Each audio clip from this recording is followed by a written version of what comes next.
Bonjour bien-aimés du Seigneur et bon matin. Oui, je vais vous emmener encore en Matthieu 22. En Matthieu 22, j'avais commencé par la fin, mais cela ne veut pas dire que c'est terminé le chapitre 22. Je vais lire du verset 1er jusqu'au verset 7. Du verset 1er jusqu'au verset 7. Il s'agit de la parabole du festin des noces. Jésus, prenant la parole, leur parla de nouveau en parabole, et il dit, le royaume des cieux est semblable à un roi qui fit des noces pour son fils. Il envoya ses serviteurs appeler ceux qui étaient invités aux noces, mais ils ne voulurent pas venir. Il envoya encore d'autres serviteurs en disant, dites aux conviés, voici, j'ai préparé mon festin. Mes bœufs et mes bêtes grasses en sont tués, tout est prêt. Venez aux noces. Mais, sans s'inquiéter de l'invitation, ils s'en allèrent, celui-ci à son champ, celui-là à son trafic. Et les autres se saisirent des serviteurs, les outragèrent et les tuèrent.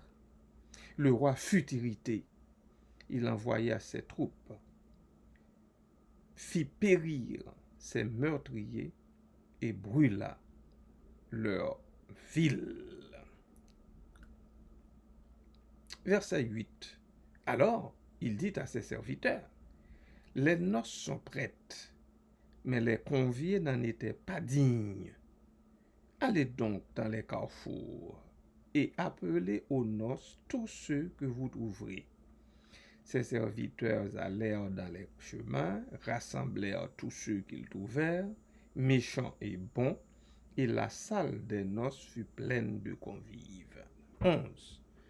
Le roi entra pour voir ceux qui étaient à table, et il aperçut là un homme qui n'avait pas revêtu un habit de noces.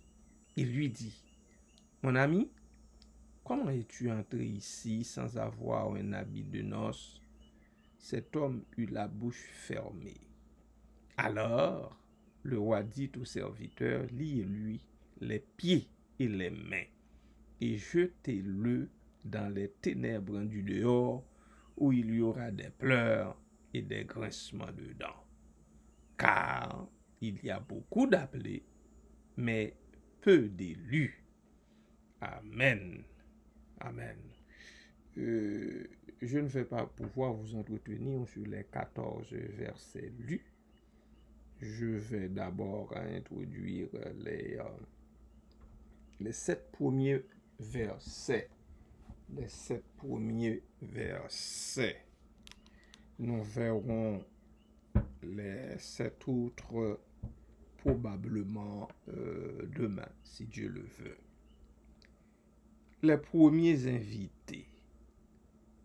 Jésus présente au chef de la nation juive une troisième parabole. Dans la première, il a relevé la désobéissance de ce peuple à la loi divine et son incapacité d'accomplir la volonté de Dieu. C'est normal parce que nul humain n'est capable d'accomplir la loi divine. Tous et toutes, nous sommes en train de nous efforcer, comme il est dit ailleurs, d'entrer par la porte étroite.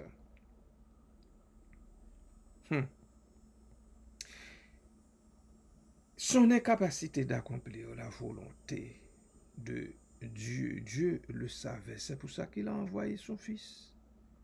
Dans la deuxième, il a souligné la méchanceté de ceux à qui Dieu a confié sa vigne. Vous comprenez? Les économes infidèles qu'on peut remplacer aujourd'hui par les chefs religieux, encore une fois, par les pasteurs. Dans cette troisième parabole, Jésus prédit le mépris de la grâce de Dieu contenue dans l'Évangile. Après le don de la loi et l'envoi du Messie, la présentation de l'Évangile sera leur dernière épreuve. Les paraboles précédentes ont évoqué le passé et le présent. Celle-ci est tournée vers l'avenir. Cette parabole vers l'avenir. Dieu ne demande plus rien, n'attend plus rien de son peuple ni de l'homme. Mais avant le jugement, il offre encore sa grâce à Israël d'abord, puis à toutes les nations jusqu'à nos jours. Jusqu'à nos jours. Dans cette 9e parabole du royaume des cieux, Jésus montre ce qu'est devenu le royaume dans des périodes successives. Il nous conduit jusqu'à l'entrée du roi. La parabole présente d'abord la pensée première de Dieu en instituant le royaume. Glorifier son Fils qui en sera l'héritier. Sa gloire brillera dans les cieux comme sur la terre. Ses affections seront comblées lorsqu'il recevra son épouse de la main de son Père. Dieu veut associer à sa joie et à celle de son Fils une multitude d'hommes de toutes les races et de toutes les nations. Ils sont invités au futur festin des noces pour entrer dans la joie divine. Au temps de Jésus, verset 3, Dieu présente au peuple une première invitation. Le royaume des cieux s'est approché, avait dit Jean le baptiseur. Mais on ne pouvait y entrer que par la repentance. Jésus avait repris cette prédication en Matthieu chapitre 4 et au verset 17. Vous le lirez vous-même, ainsi que ses disciples au chapitre 10, verset 7. Les premiers invités aux noces sont donc les Juifs, mais ils ne veulent pas venir. Ils ferment leurs oreilles et endurcissent leur cœur. Chapitre 13, verset 15. Jésus prédit alors les événements qui suivront. Versets 4 à 7.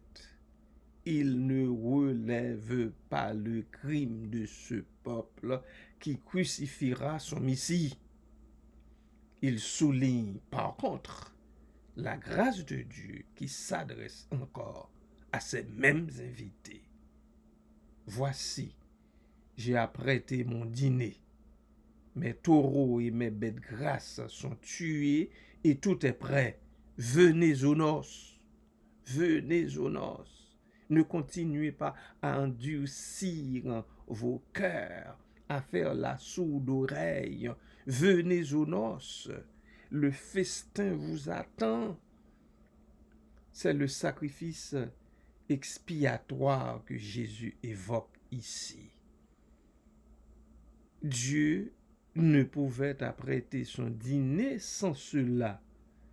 Lorsque ce sacrifice aura été offert, de nouveaux esclaves seront envoyés pour évangéliser le peuple, comme nous le voyons dans le début du livre des Actes. L'invitation sera plus pressante et la grâce de Dieu plus évidente encore. Tout est prêt. Tout est prêt. Venez-y. Dans ceux qui déclinent cette invitation, Jésus distingue deux classes qui subsistent jusqu'à nos jours. Les premiers ne s'inquiètent pas du royaume des cieux. Ils sont de la terre. Ils y ont leurs biens et leurs intérêts. Ils s'y attachent. Ils restent indifférents aux appels de la grâce de Dieu. Les autres sont opposés à Dieu carrément, ennemis du roi. Ils s'opposent. Non seulement ils le déclarent, mais ils s'opposent carrément. Ils étaient prêts à faire face à quoi qu'il advienne là. Ils sont de la terre. Ils restent indifférents aux appels de Dieu. Ils restent indifférents aux appels de Dieu. Ils outragent et persécutent les serviteurs du roi qui leur sont envoyés. Les Juifs se distingueront dans cette inimitié et cette haine dès le début du christianisme. Aussi Jérusalem sera-t-elle brûlée au feu et ses coupables exterminés par les troupes romaines. Verset 7 de notre texte qui nous parle de cela. Bien-aimés, bien-aimés, bien-aimés, bien-aimés, faisons preuve d'intelligence, faisons preuve de sagesse, courez aux noces, au festin préparé par le roi lui-même pour son fils. N'agissez pas, ne vous comportez pas comme les Juifs d'antan et les Juifs d'aujourd'hui, car jusqu'ici, ils continuent de se rebeller, ils continuent de tirer la patte contre l'aiguillon de Dieu. Oh, que le Seigneur vous soit en aide, qu'il vous aide à apprécier sa grâce et à l'accepter tandis qu'il est encore temps. Amen.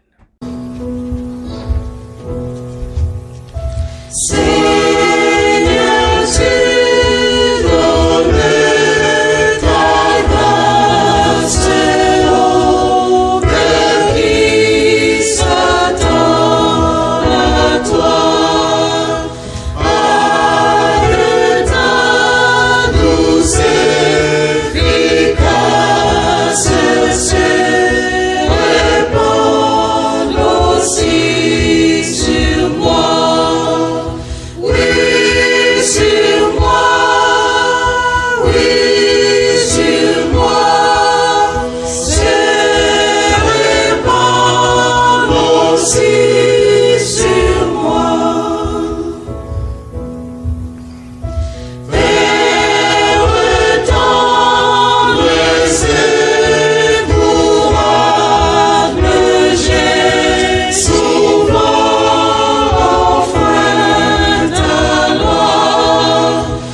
Père céleste en Jésus-Christ, merci. Merci pour tous les préparatifs. Merci encore une fois pour le sacrifice expiatoire dont tu as parlé par la bouche même de ton Fils vivant sur terre. Merci pour lui d'ailleurs, puisque c'était lui le sacrifice, les bêtes grasses, les bœufs tués pour le festin des noces.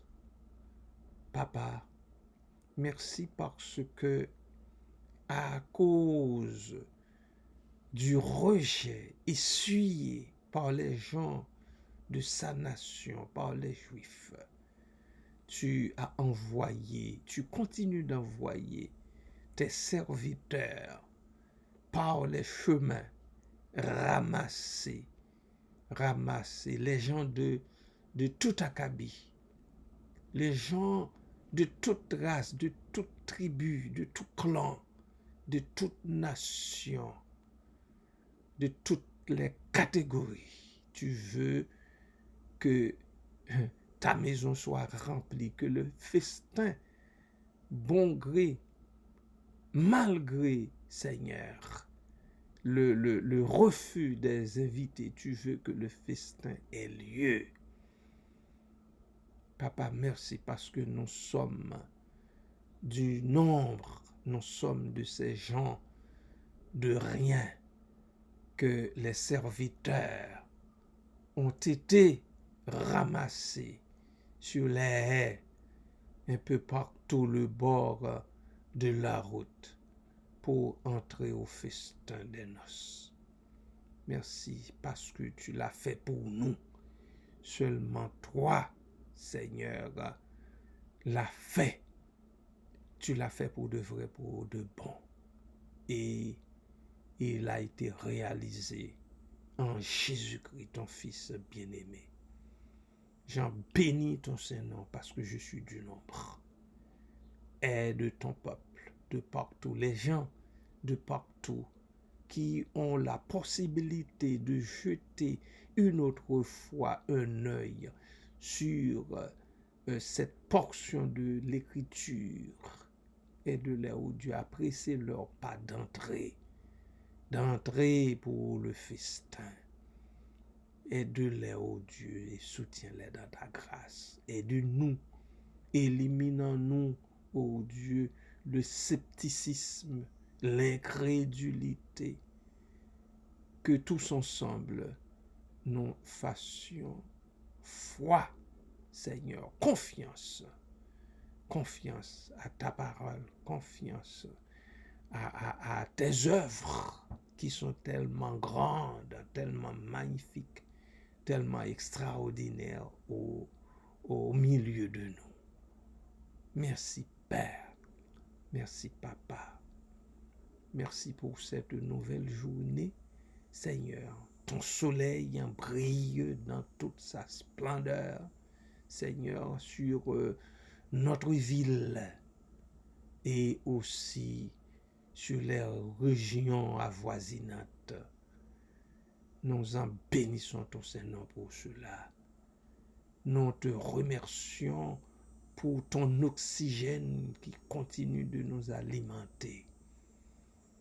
Étant plongé dans un sommeil de mort, ton oxygène était là, Seigneur, parce que tu l'as créé pour nous, pour ton peuple, pour les humains tout court.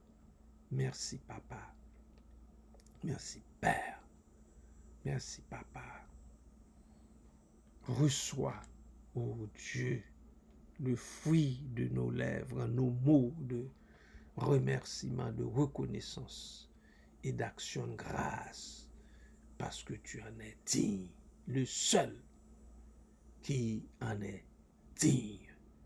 Merci Père, et que nos regards soient constamment tournés sur la croix de Christ et sur toi, bon et tendre Père céleste.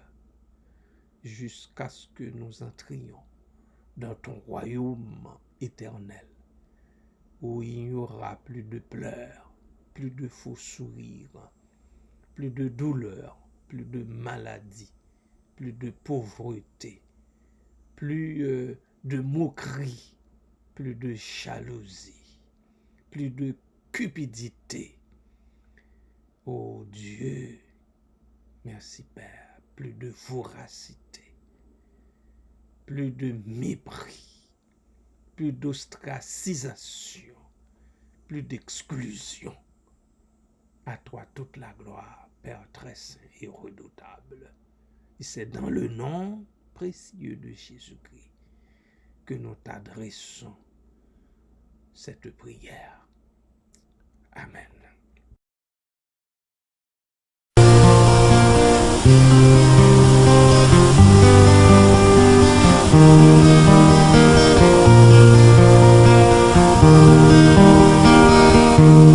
Tu peux naître de nouveau, tu peux tout recommencer, balayer ta vie passée et repartir à zéro, avec Jésus pour berger. Et repartir à zéro, avec Jésus pour berger. Tu peux boire de cette eau, source de la pureté, source de la vérité.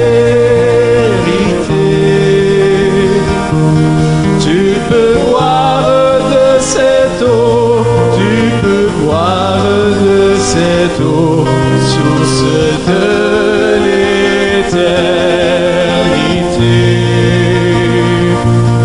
Tu peux boire de cette eau, tu peux boire de cette eau, source de l'éternité.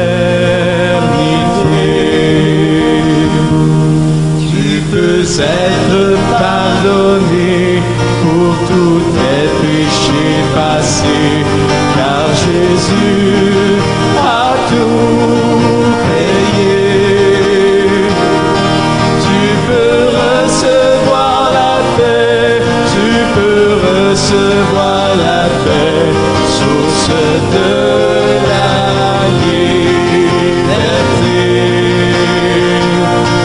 Et repartir à zéro, avec Jésus pour berger. Et repartir à zéro, avec Jésus pour berger.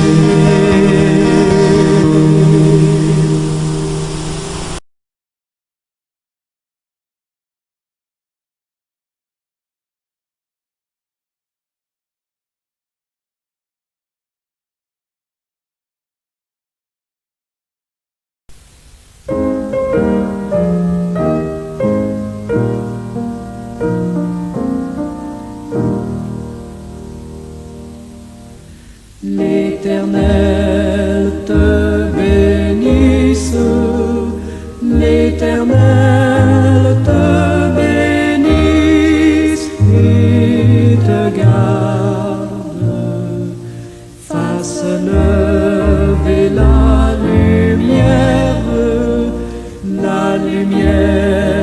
de sa face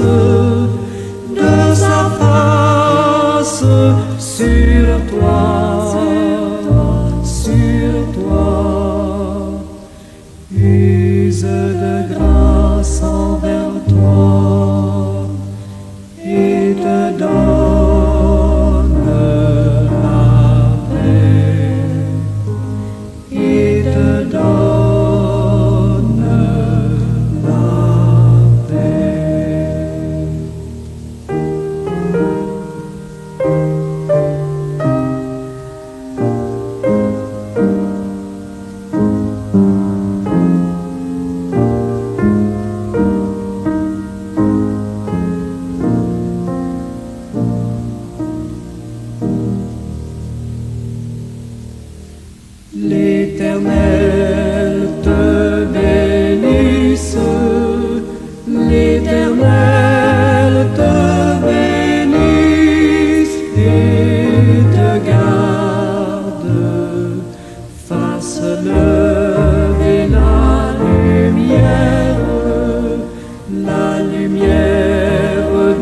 de sa face